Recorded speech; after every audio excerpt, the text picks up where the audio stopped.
But today we will cover the remaining part of the p-n junction diodes.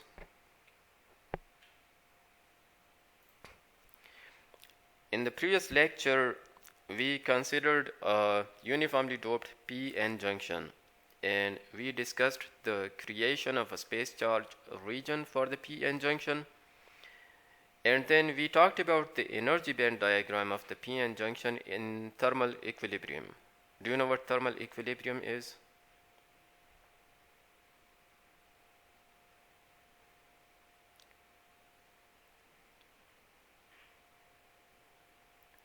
So thermal equilibrium means when no external bias is applied, no voltage is applied. And then we applied Poisson's equation to determine the electric field in the space charge region and to calculate the built-in potential barrier. And then we analyzed the changes in the p-n junction under the application of a reverse bias voltage. And then we derived expressions for the depletion width and for the depletion capacitance. And finally, we analyzed the voltage breakdown characteristics of a p-n junction diode. Now, in today's lecture, our prime focus would be on the determination of ideal forward bias current voltage characteristics. What happens to the current when we apply a forward bias to the p-n junction diode? So this is our prime focus, and for that purpose initially we would derive the equations for excess holes in the n region and for excess electrons in the p region, and then we would analyze the behavior of these excess carriers under forward bias to determine the ideal forward bias current voltage characteristics of the p-n junction diode. Excuse me. And then later I'm going to describe the operation of a tunnel diode. So we discussed these figures previously.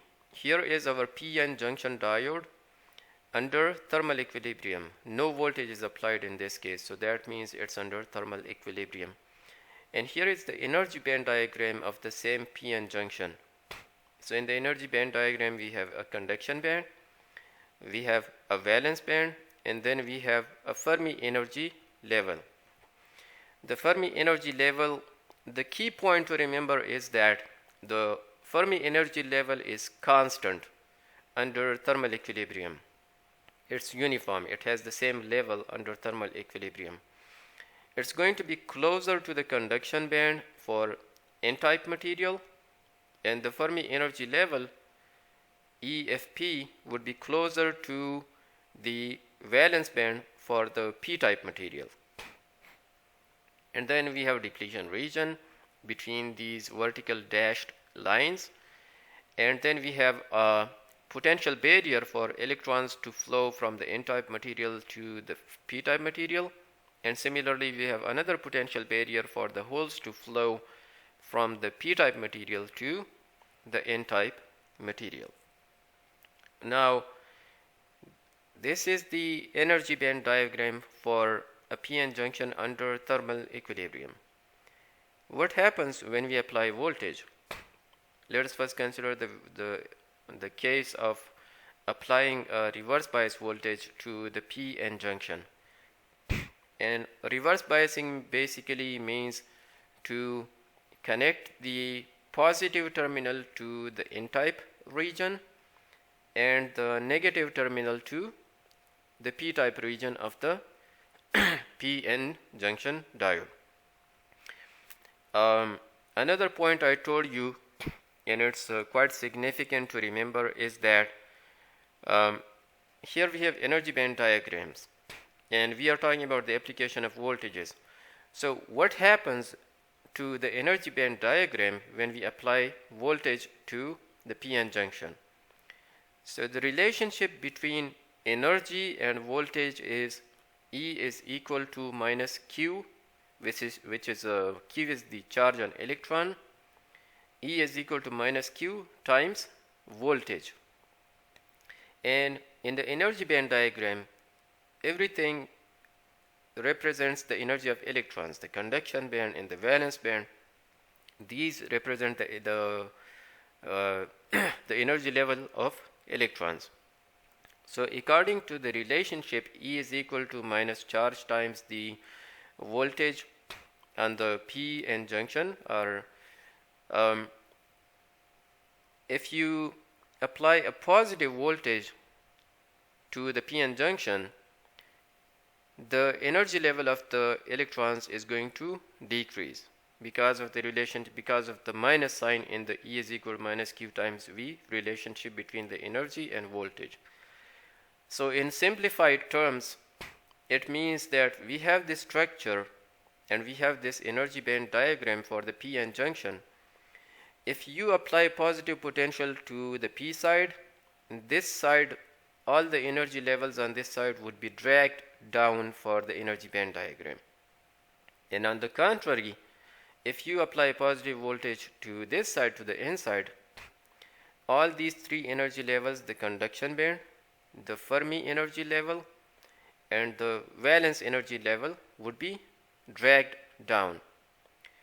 So now consider the case of reverse biasing of the p-n junction, applying a positive potential to the n-type material. So when we apply positive potential to the n-type material, it means that the energy levels on the n side would be dragged down. So now you can see the conduction band is dragged down, the valence band is dragged down, and also the Fermi energy level is now below the Fermi energy level of the p side. So in this case, the Fermi energy level is not constant anymore. We have two different energy levels, and in this case we call them quasi-Fermi level. Quasi-Fermi level for holes and quasi-Fermi level for electrons. So, and similarly, under forward biasing, we apply positive potential to the p-type material, which also means that since we are applying positive potential to the p side, the energy level on the p side would be dragged down.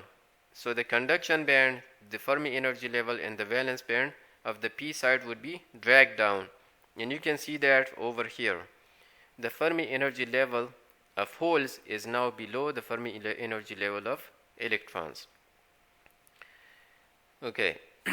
Another point is that when you apply a reverse bias voltage to the p-n junction, you see that this potential barrier, which was VBI under thermal equilibrium, this potential barrier has further increased. So now it's going to be harder for electrons to cross the barrier from one side, from the n side, from the n region to the p-type region. Similarly, it would be harder because of the bigger barrier, it would be harder for the holes to cross over this barrier and to move into the n-type region. And the increase in this potential barrier is will be accommodated by VR.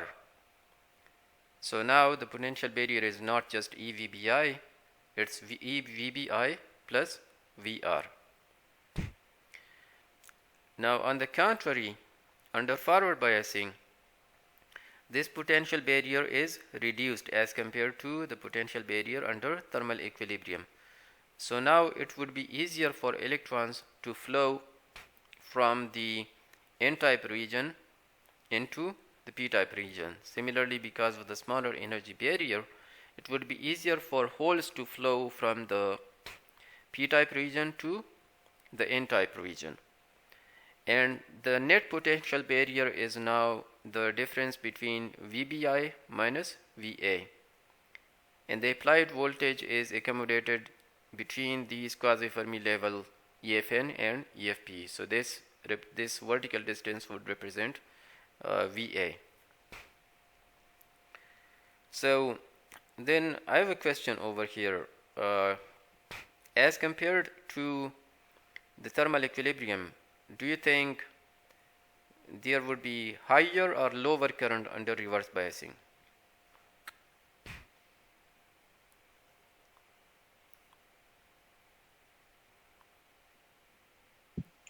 Sir, low current, very low current.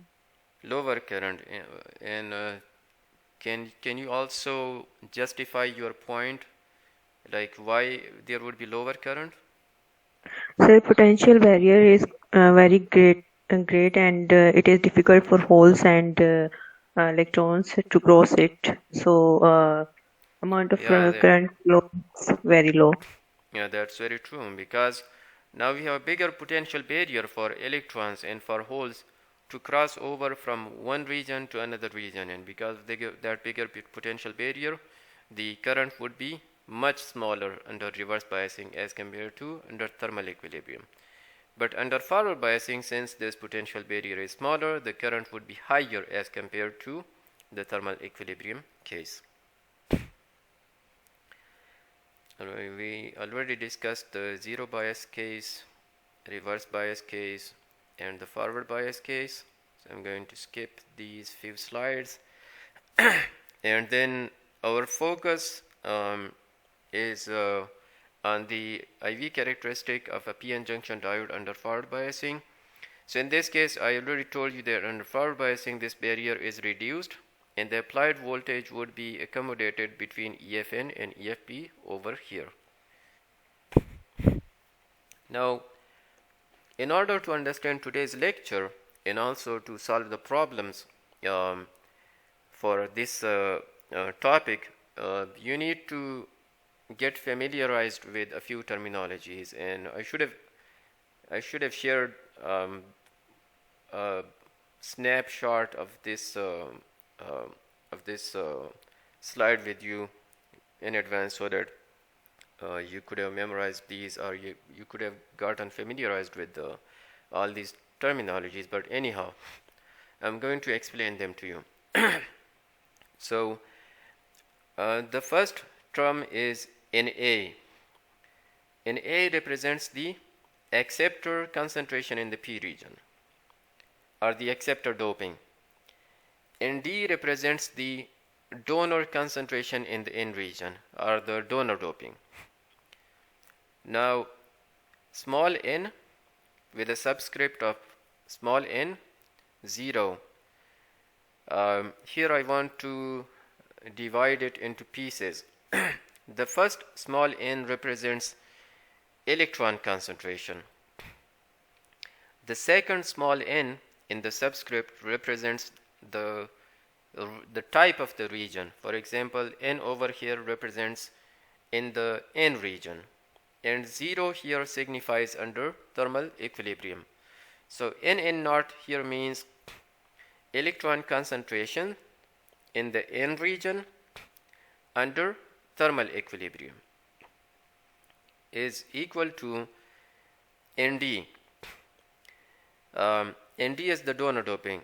So electron concentration in the N region, let me go back to the figure.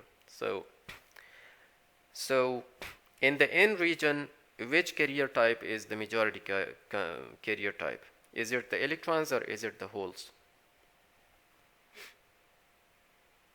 Sir, electrons. Electrons are the majority carriers in the N region, and holes are the minority carriers in the N region. Similarly, holes are the majority carriers in the P region, while electrons are the minority carriers in the P region. So this terminology over here, electron concentration in the N region under thermal equilibrium, electrons are majority carriers in the N region. So we say thermal equilibrium, majority electron concentration in the N region. Similarly, P naught, and this is equal to donor doping, because at room temperature all the donor types are activated. So that's why we say N naught is equal to the donor doping. Similarly, P naught represents hole concentration in the P region at thermal equilibrium. And since holes are majority carriers in the P region, we say majority carrier hole concentration in the P region under thermal equilibrium. And majority carrier hole concentrations are equal to acceptor doping at room temperature under thermal equilibrium, which means that all the acceptor have ionized and electrons have jumped from the acceptor levels into the into the valence band, below the valence band. So no, from the valence band to the acceptor energy levels. But anyhow, all the acceptor levels are ionized at room temperature. So that's why we say PP0 is equal to Na. Now, how about NP0? Electron concentration in the P region at thermal equilibrium. So electron concentration, are electrons majority carriers or minority carriers in the P region? Minority carriers. Electrons are minority carriers in the P region. So that's why we say minority carrier electron concentration in the P region at thermal equilibrium, and is equal to Ni square divided by Na. You can simply memorize this relationship, but this comes from there is a formula, Ni square is equal to Na times Nd. We found it out in the previous lecture. So it comes from there, and then we say Np0 is equal to, so for the p-type semiconductor, Na is the acceptor doping, and Nd would be minority carrier doping. So we can say Np0 is equal to Ni square divided by Na. But anyhow, Np0 corresponds to the minority carrier's electron concentration in the P region at thermal equilibrium. And this is an important formula for you, so you have to memorize it. Similarly, Pn0 represents the hole concentration in the N region at thermal equilibrium. And holes are minority carriers in the N region, so we can say minority carrier hole concentration in the N region at thermal equilibrium is equal to Ni square divided by Nd. Nd is the donor concentration. How about Ni? What is Ni?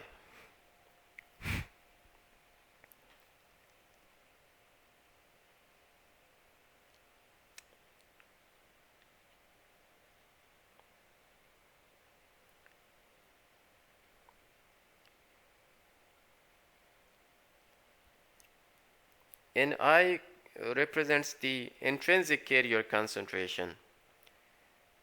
Intrinsic carrier concentration is the electron or hole concentration of a material without doping. For example, the value of Ni for silicon is, if you have solved the problems, you should know the value of Ni. What is the value of Ni for silicon?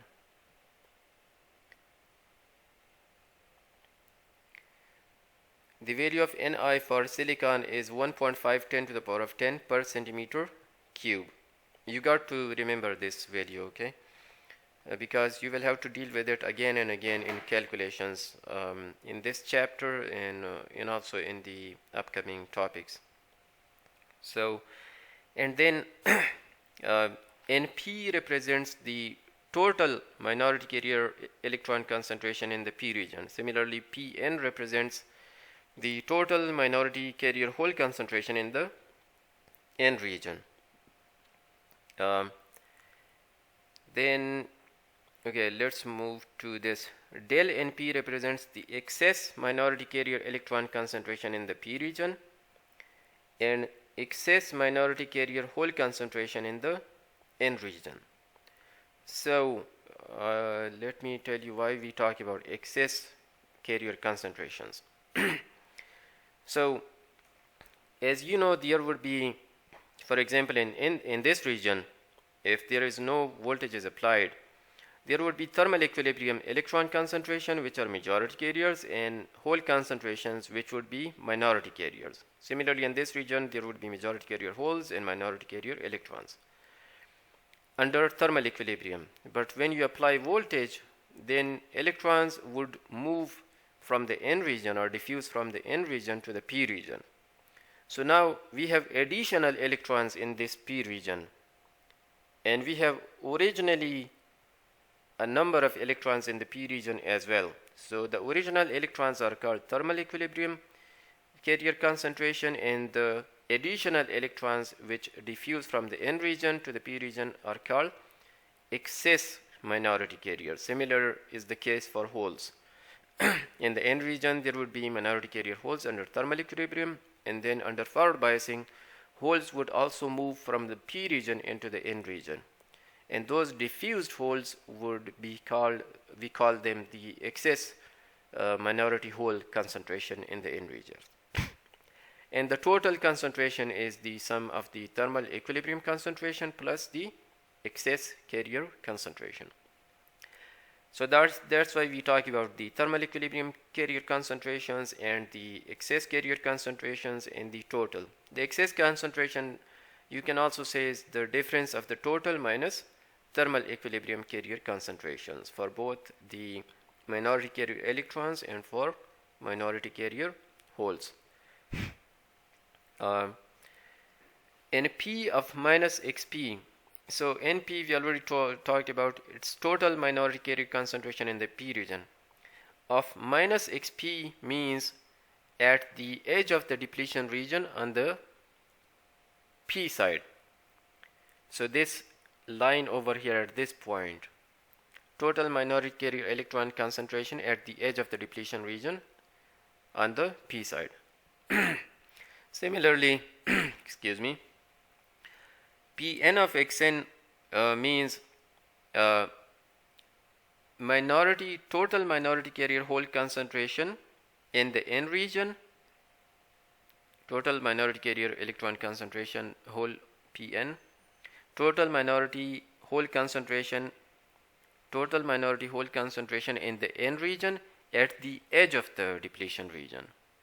So this minus Xp corresponds to the edge of the depletion region on the P side, and Xn corresponds to the edge of the depletion region on the N side.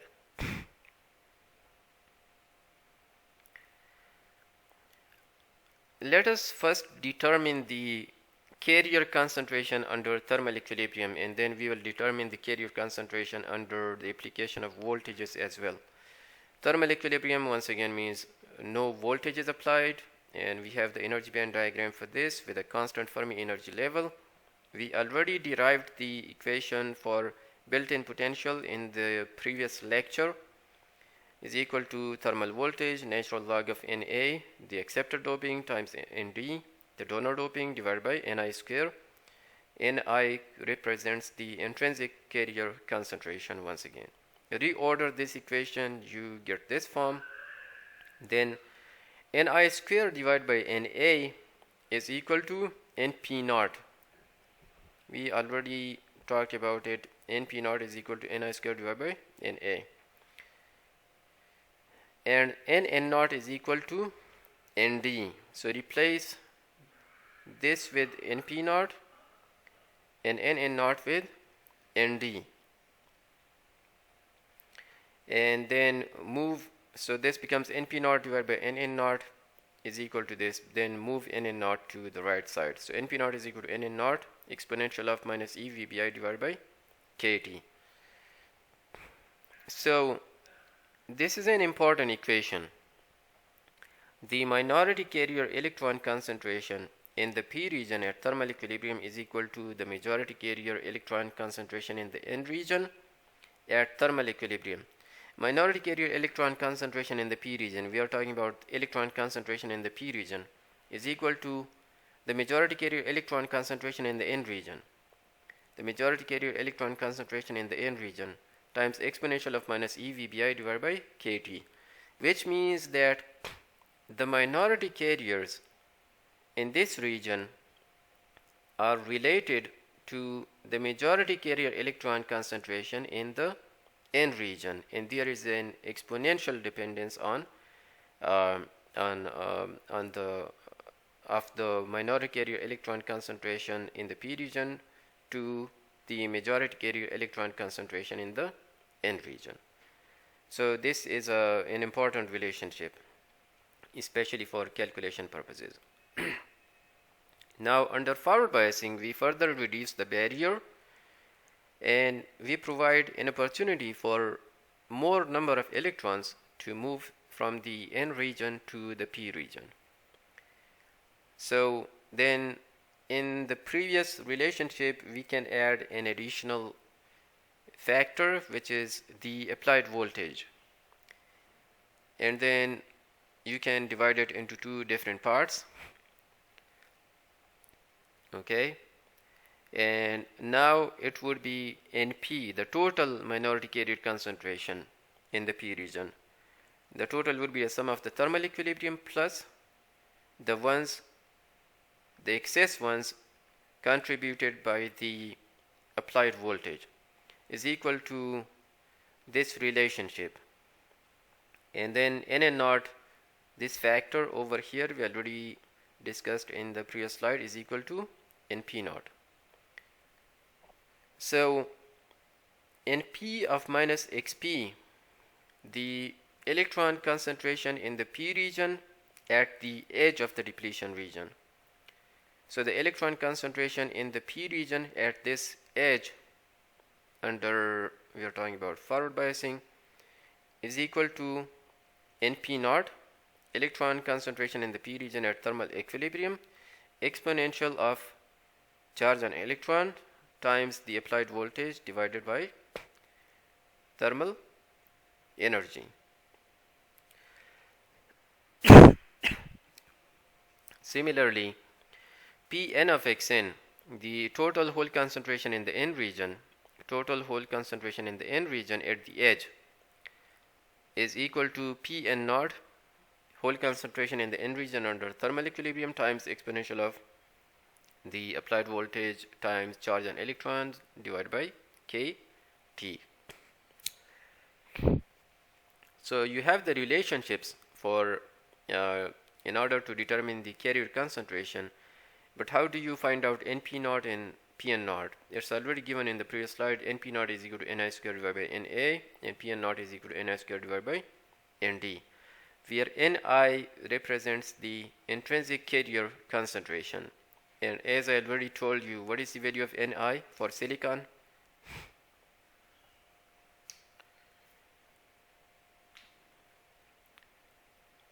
(1.5 10 to the power of 10 per centimeter cube). So what does it mean actually?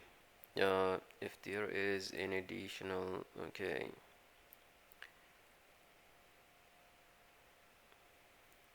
we have these relationships once again. The minority carrier electron concentration in the P region at the edge, so we are talking about this point, is equal to NP naught, the minority carrier electron concentration in the P region under thermal equilibrium, which would be at this level under thermal equilibrium, times exponential of EVA divided by Kt. Similarly, minority carrier hole concentration in the N region at the edge of the depletion region. Edge of the depletion region is this point over here. This is minus Xp and this is Xn, is equal to Pn naught, minority carrier hole concentration at thermal equilibrium, which is this level, times exponential of the applied voltage times charge on electron divided by Kt. So once again we have these two equations, and here is a visual representation of both kind of carrier concentration at the edges of the depletion region as well. But now the point is, where do these minority carrier concentration come from, and how does their behavior look like? So for example, consider this minority carrier concentration in the P region. This actually comes from the thermal equilibrium. There is contribution from thermal equilibrium electron concentration, and the rest of them are actually electrons are diffused from the N region through the depletion region to the P region. Similarly, holes are diffused from the P region through the depletion region to the N region.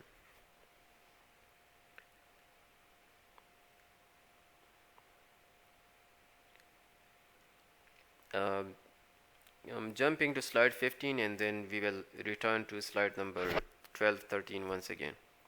So once again, let us talk about the behavior of these carriers.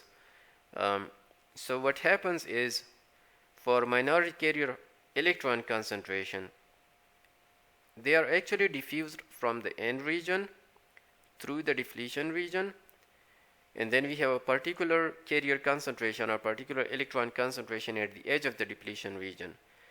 But these electrons, when they diffuse further into the p-type region, their concentration is reduced with distance. And why is that so?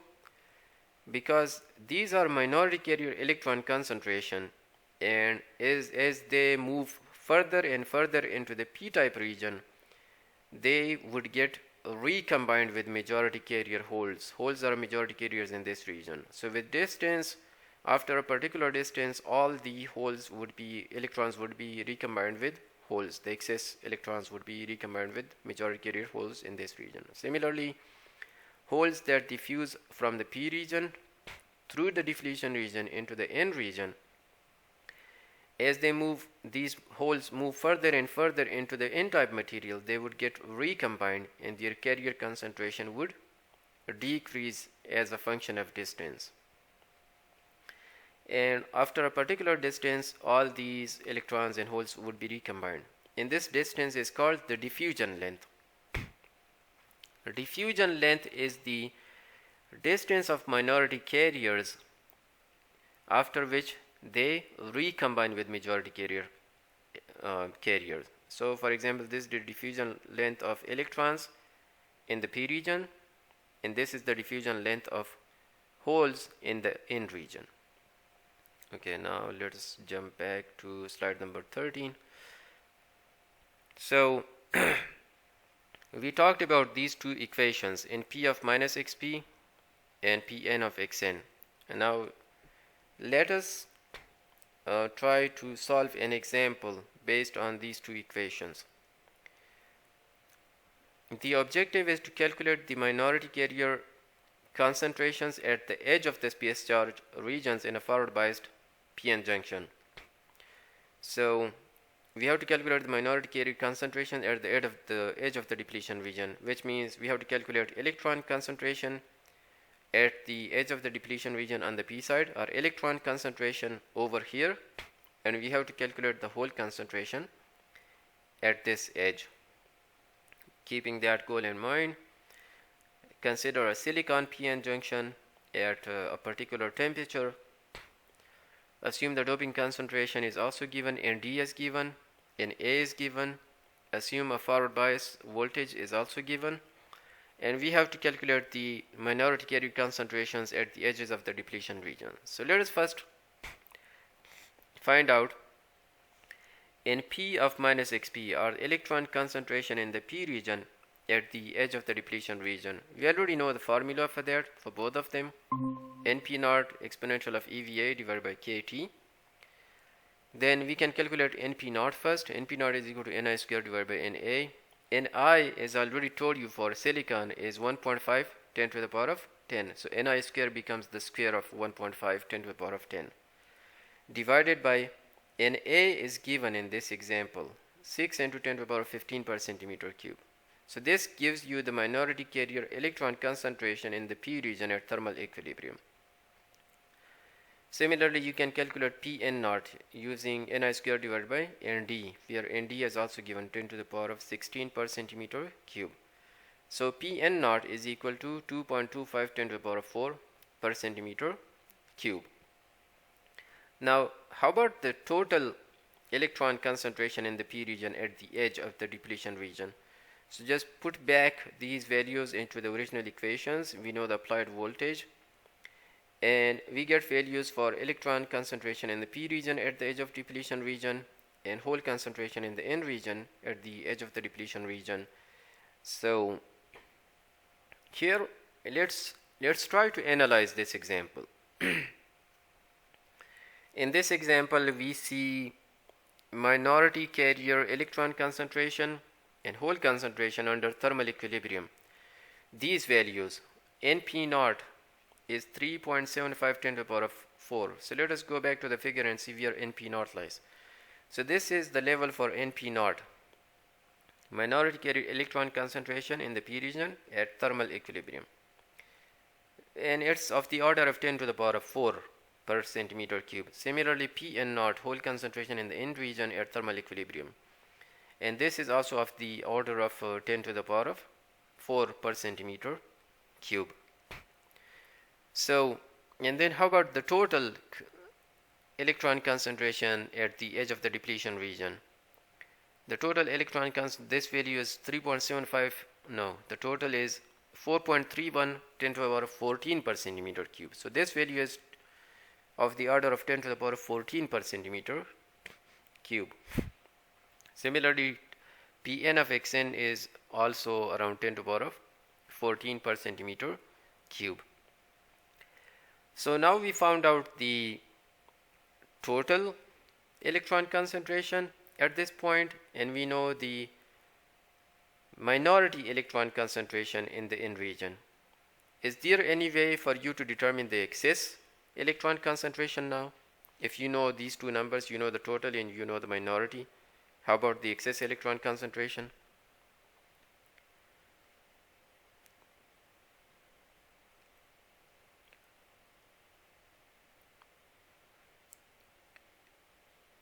I mean, the mathematics is simple. The total minority carrier concentration is the sum of the thermal equilibrium minority concentration plus excess. So the excess electron concentration would be total minus thermal equilibrium minority carrier concentration. So you can determine excess electron concentration by subtracting this value from this value. Similarly, you can calculate the excess hole concentration in the N region by subtracting this value, hole concentration at thermal equilibrium, from total hole concentration under applied voltage. Anyhow, it's not solved, but I just wanted you to there is a way you can determine excess carrier concentrations from this example as well. You know total and you know the thermal equilibrium. So excess is just subtract this value from this. And also, if you compare the thermal equilibrium with the total, you see that under the application of a really small voltage of 0.6 volts, the electron concentration in the P region increased from 10 to the power of 4 to 10 to the power of 14 per centimeter cube. So there is an increase of 10 orders of magnitude under the application of just a small voltage. Similar is the case for holes as well. They increase by 10 orders of magnitude. Now, how do you determine the excess carrier concentration? As I already told you, the total minus the thermal equilibrium concentrations.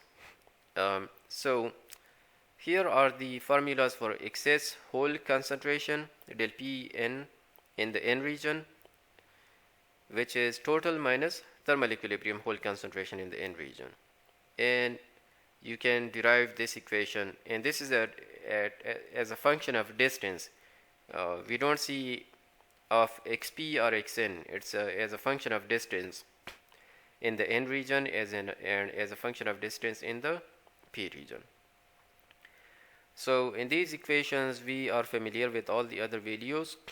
Xn once again is the edge of the depletion region on the N side, and xp is the edge of the depletion region on the P side. Our diffusion length, once again, Lp corresponds to the diffusion length of holes in the P region. So let me go back to this figure over here. Where is the figure? Okay, so Lp is the diffusion length of holes in the N region. This distance over here corresponds to the diffusion length for holes. And similarly, Ln is the diffusion length of electrons in the P region. So this distance over here represents Ln, or the diffusion length of electrons in the N region, in the P region. And obviously electrons are minority carriers in the P region. So the diffusion length of minority carrier electrons in the P region, and the diffusion length of minority carrier holes in the N region. The total concentration is the sum of the thermal equilibrium plus excess hole concentrations, and we have another formula for this as well. Similarly, the total electron concentration are the sum of the minority carrier electron concentration under thermal equilibrium plus excess hole concentrations. So just to confirm that that you understand what thermal equilibrium, so in north the 0 over here corresponds to thermal equilibrium, and del n del corresponds to excess. Excuse me. So the excess hole concentration comes actually from the applied voltage. We already talked about this slide where electrons diffuse from the N region through the depletion region to first the edge of the depletion region and then into the p-type region. Similarly, holes diffuse from the p region through the depletion region to first at the edge of the depletion region on the inside and then into the N region. Now let us talk about the ideal p-n junction diode current. So for the ideal p-n junction diode current, the current density is actually its current divided by area, or ampere per centimeter square. So multiply J with the area of the p-n junction diode and you get the current for the semiconductor.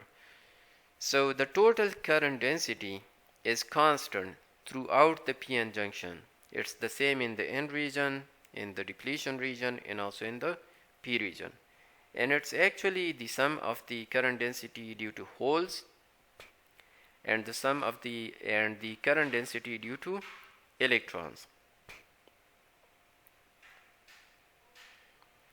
So we can also say, so the total current density is constant. So if you can calculate the current density due to holes and the current density due to electrons at any point in this structure and then add them up, you get the total current density.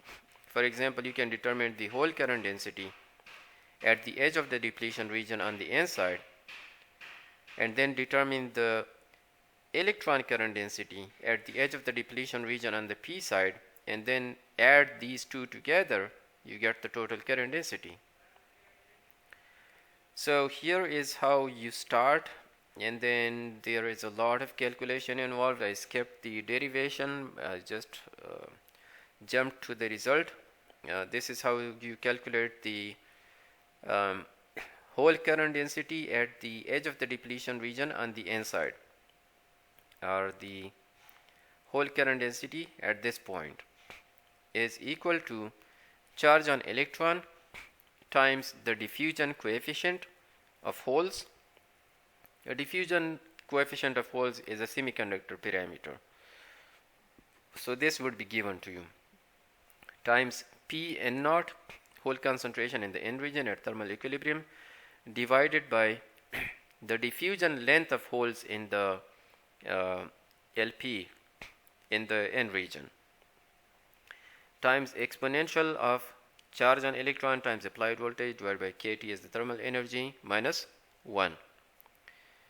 Similarly, the current density due to electrons at the edge of the depletion region on the p side, which is this point over here, is equal to charge on electron times the diffusion coefficient of electrons. Once again, it's a semiconductor parameters times Np naught, electron concentration in the p region at thermal equilibrium divided by the diffusion length of electrons in the p region. Diffusion length of electrons in the p region times exponential of the applied voltage divided by kT minus 1. So the total current density is the sum of the hole current density plus electron current density, and you add them together. Here is the equation for the total current density in the p-n junction. Once again, we got this equation, and in this equation, if you replace Np naught with Ni square divided by Na and Pn naught with Ni square divided by Nd, and replace the diffusion length with this value, diffusion length can be calculated by taking the square root of the diffusion coefficient times the recombination lifetime. Tau here represents the recombination lifetime. So replace these values in this prefactor, and this prefactor is also called the reverse saturation current density, represented by Js. So this is represented by the reverse saturation current density Js, and you can see it over here that under reverse biasing there is still a small amount of current flowing in the PN junction, and it flows because of the diffusion of the minority carriers.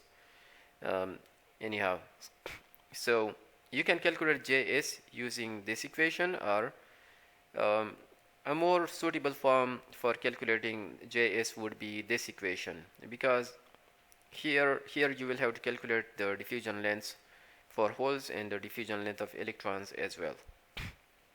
So now you got the final form for the ideal diode equation, and J is equal to Js, where Js is the saturation current density. You can calculate it using this equation, times the exponential of E applied voltage divided by kT minus 1.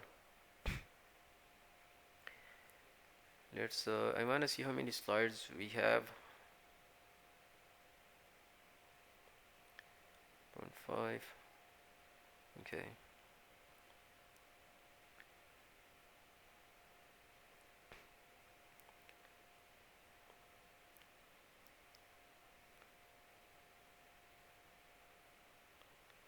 Okay, let's have a break of 15 minutes so that I can save the first part of the lecture as a recording. Generally takes like 800 MBs to 1 GB. So if I run the recording for the entire lecture, that would be 2 GB of lecture video. So let me try to save the video, and we will reconvene around 1:05 p.m.